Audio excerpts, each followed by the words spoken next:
سعودی شہزادہ ولید بن طلال نے ٹویٹر کو خریدنے کی ایلن مسک کی کوششوں کو ناکام بنا دیا ہے۔ آج جمعہ کا دن اور اپریل کی 15 تاریخ ہے۔ عرب دیس کی خبریں سننے والوں کو فیض الحق کا سلام۔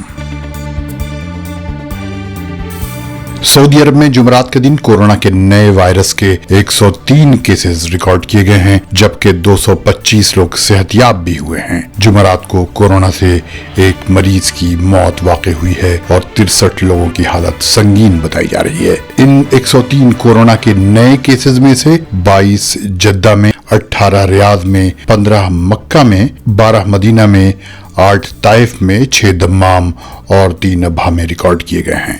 سعودی عرب کے شہزادہ ولید بن طلال نے ٹیسلا کے مالک ایلن مسک کی social media plate form Twitter کو خریدنے کی کوشش ناکام کر دی ہے۔ ایلن مسک نے کہا تھا کہ وہ ٹویٹر کے تمام شیئر $54.20 فی شیئر کی قیمت سے خریدنا چاہتے ہیں۔ ولید بن طلال نے ٹویٹ کر کے کہا کہ یہ ٹویٹر کی پوٹینشیل ویلیو نہیں ہے۔ ولید بن طلال کی ٹویٹر میں حصہ داری ہے۔ انہوں نے کہا کہ ٹویٹر کے طویل ترین اور بڑے حصہ داروں میں سے ایک ہونے کی حیثیت سے میں اور میری کمپنی کنگڈم ہولڈنگ اس پیشکش کو رد کرتی ہے۔ ولید بن طلال نے 2001 میں ٹویٹر میں $300 ملین یعنی $30 کروڑ کی سرمایہ کاری کی تھی، لیکن ایلن مسک نے جو قیمت دینے کی پیشکش کی ہے وہ ولید بن طلال کے مطابق ٹویٹر کی قیمت سے زیادہ ہے۔ قطر کے امیر شیخ تمیم بن حمد آل ثانی نے مقبوضہ فلسطین میں اسرائیلی دہشت گردانہ سرگرمیوں پر، جس میں گزشتہ 24 گھنٹوں میں 4 فلسطینی شہید ہو گئے ہیں، فلسطینی صدر محمود عباس اور حماس کے پولیٹیکل بیورو کے سربراہ اسماعیل ہنیہ سے بات کی ہے اور ان سے موجودہ حالات کی تفصیلات جاننی چاہیے۔ قطر کے امیر شیخ تمیم بن حمد نے کہا ہے کہ ان کا ملک فلسطین کے مسئلے پر سپورٹر ہے اور فلسطینی عوام کے حقوق کا پاسدار بھی ہے اور چاہتا ہے کہ فلسطینیوں کی ایک آزاد ریاست کا قیام